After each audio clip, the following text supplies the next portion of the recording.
મોરબીના બોરીચાવાસ વિસ્તારમાં અને જેલ રોડ ઉપર અસામાજિક તત્વો દ્વારા કરવામાં આવેલા ગેરકાયદેસર બાંધકામો આજે ડીવાયએસપી અને પ્રાંત અધિકારીની હાજરીમાં તોડી પાડવામાં આવ્યા છે।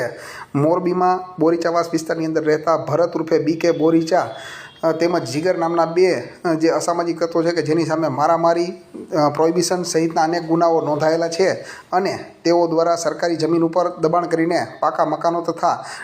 ડેલો બનાવવામાં આવ્યો હતો, જેને તોડી પાડવા માટે થઈને આજે મોરબીના ડીવાયએસપી જે માલ તથા પ્રાંત અધિકારી જેતાવત સહિતની ટીમ ત્યાં પહોંચી હતી અને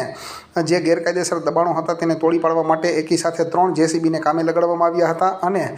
જેટલા પણ ગેરકાયદેસર બાંધકામો ત્યાં આ અસામાજિક તત્વો દ્વારા કરવામાં આવ્યા હતા તે તમામ દબાણને દૂર કરીને 642 ચોરસ મીટર જેટલી અંદાજે 65 લાખ રૂપિયાની કિંમતની સરકારી જમીનને દબાણ મુક્ત કરવામાં આવી છે અને આગામી સમયમાં આવી જ રીતે કોઈપણ જગ્યાએ દબાણ કર્યા હશે અસામાજિક તત્વોએ તો ત્યાં બુલડોઝર ફેરવીને તે સરકારી જમીનને દબાણ મુક્ત કરવામાં આવશે તેવું અધિકારીએ જણાવ્યું છે। આજરોજ બીકે બોરીચા કરીને છે જે ગુનાહિત ઈસમ છે એના વિરુદ્ધમાં પ્રોહિબિશન, મારામારી, વ્યાજ વટાવ જેવા ગુના દાખલ થયા છે। બીજો એક જીગર કરીને છે એના વિરુદ્ધમાં પણ જુદા જુદા ગુના દાખલ થયેલા છે અને પોતે બુટલેગરને અસામાજિક પ્રવૃત્તિ કરતા હોય એમાં આજે બોરીચાવાસમાં બંને થઈ અને એના જે મકાનો છે એમાં 642 ચોરસ મીટર જેવું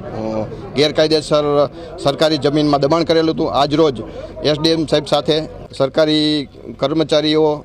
સાથે જુદા જુદા વિભાગ સાથે રહી અને ગેરકાયદેસર દબાણ છે આજરોજ ખુલ્લું કરાવેલ છે, જેમાં અંદાજે કિંમત 65 લાખ રૂપિયા જેવું આ ગણાય જે સરકારી જમીન ઉપર ગેરકાયદેસર દબાણ હતું એ આજરોજ પોલીસ બંદોબસ્ત સાથે જુદી જુદી ટીમો સરકારી અધિકારીઓને રાખી અને દબાણ હટાવેલ છે।